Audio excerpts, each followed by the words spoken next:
মই এটা কেছৰ ক্ষেত্ৰত 2012 চনত এটা বাঘবৰ থানাৰ 154/2012 চনত এটা পক্সো আণ্ডাৰত এটা কেছ ৰেজিষ্টাৰ হৈছিল।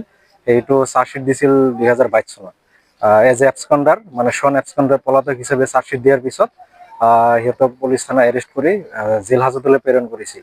আমি যোৱা 17/9/2025 চনত আমি গুৱাহাটী উচ্চ ন্যায়ালয়ত এখন বেল আবেদন কৰিছিলোঁ। সেই বেল আবেদনৰ অন্তত শুনানি গ্ৰহণ কৰাৰ পিছত 18/11/25 অৱশেষত গুৱাহাটী উচ্চ ন্যায়ালয়ে কেইটামান চৰ্তৰ ভিত্তিত উপৰোক্ত পদক্ষেপজনক জামিন গ্ৰহণ কৰিছে। স্পেচিয়েল পক্সো কেছ বৰপেটা 24/2022 চনত 20,000 টকাৰ জামিনত সিহঁতক মোকলাই দিছে কেইটামান চৰ্তৰ ভিত্তিত। যোৱা প্ৰায় 5 মাহ ধৰি সিহঁতে জেলত আছিল। মোৰ দেন 145 days 20,000 টকাৰ হেৰি অন লাইক চিউৰিটি এমাউণ্টত সিহঁতক জামিনত মুকলি কৰি দিছে। পক্ষ এটা হৈছে আপোনাৰ পক্ষ হৈছে মোৰ আসামীগণ হৈছে মৰ্জিনা খাতুন, গফুৰ আলী আৰু চাহেৰা খাতুন, আৰু বিপৰীত পক্ষৰ এটা আছে গিয়াছুদ্দিন। পক্সো কেছৰ আছিলে, কিডনাপিং কেছ আৰু পক্সো কেছত অলৰেডি ট্ৰায়েল হৈ আছে, ট্ৰায়েল ইজ গোয়িং অন। এতিয়া কেইটামান চৰ্তৰ ভিত্তিত সিহঁতক জামিন দিছে, 4টামান চৰ্ত দিছে গুৱাহাটী উচ্চ ন্যায়ালয়ে। আমাৰ কোৰ্টত ছাবমিশ্যনত কনভেন্স হৈ লাষ্ট অৱশেষত এটা অপিনিয়ন দি কিনে আপোনাৰ হেৰি কোৰ্টে জামিন গ্ৰহণ কৰিছে। এইটো গুৱাহাটী হাইকোৰ্টত মুভ কৰা হৈছিলে।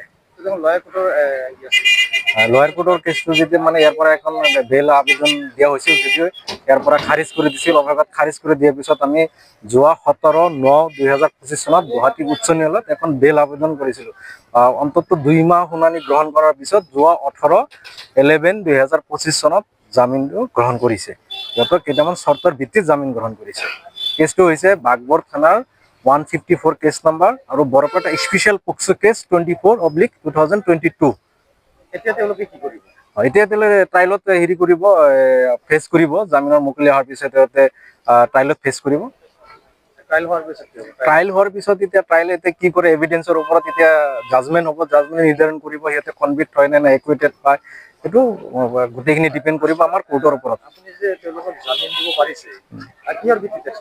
আমি জামিন দিব পাৰিছো, কোৰ্টে আমাৰ ছাবমিশ্যনটো কনভিন্স হৈছে। আমি গোটেইখিনি ফেক্টটো দাঙি ধৰিছো, কিহৰ ক্ষেত্ৰত সিহঁতে এৰেষ্ট হৈছিল। চমন চাৰ্ভ হৈছিল, সিহঁতে চমন জনাই কোৰ্টক সিহঁতে অমান্য কৰিছে, সেই ক্ষেত্ৰত সিহঁতে উঠাই লৈ গৈছিল।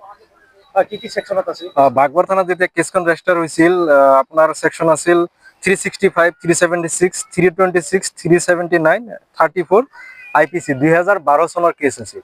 আৰু যেতিয়া ট্ৰায়েলত আপোনাৰ চাৰ্জটো ফ্ৰেম হৈছিল, POCSO case number 24/2022 additional session জাজ কাম স্পেচিয়েল জাজ পক্সো বৰপেটাত চাৰ্জটো ফ্ৰেম হৈছে 365, 342, 376, 340 read with section 4 of the POCSO এক্টত।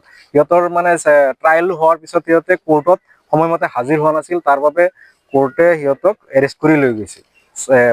Non bailable ৱাৰেণ্টৰ জৰিয়তে 3জন উপৰোক্ত, টোটেল ইয়াতে 7জন আসামী আছিল, তাৰে 4জনক জামিনত মোকলাই আগতে দিছে। ইয়াতে কোৰ্টৰ সময়মতে হাজিৰ নোহোৱাৰ বাবে সিহঁতক ধৰি লৈ কিনে জেল হাজতলৈ প্ৰেৰণ কৰিছিল। আৰু বাঘবৰ কেছ নম্বৰ 154/2012 চনৰ কেছ আছিল। প্ৰায় 12 বছৰৰ পিছত জামিন। 12 বছৰৰ পিছত জামিন নহয়, সিহঁতে আপোনাৰ কেছটো হৈছে 2012 চনৰ, চাৰ্জশ্বিটটো ছাবমিট কৰিছে 2022 চনৰ।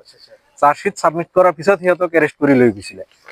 অলৰেডি সিহঁতে জামিন লৈছিলে। চাহেৰা খাতুন নামৰ যিজনী লেডি আছিলে 21%, তাই জামিন লৈছিলে আগতে। যিহেতু জামিন লোৱাৰ পিছত অলমোষ্ট 5 মান্থ জেল খাটি অৱশেষত গুৱাহাটী উচ্চ ন্যায়ালয়ে প্ৰায় 2 মাহ কালৰ শুনানি গ্ৰহণ কৰাৰ পিছত অৱশেষত 18/11/2025 চনত সিহঁতৰ জামিনত মানে কেইটামান চৰ্তৰ ভিত্তিত জামিনত মোকলাই দিছে। এতিয়া আমাৰ বৰপেটা পক্সো যিটো কোৰ্ট আছে, কোৰ্টত এতিয়া ট্ৰায়েলটো চলি আছে। এতিয়া সিহঁতে সময়মতে হাজিৰ হ'ব লাগিব। ট্ৰায়েলত কি হয় এইটো কোৰ্টে নিৰ্ধাৰণ কৰিব, এতিয়া সাক্ষীৰ ওপৰত।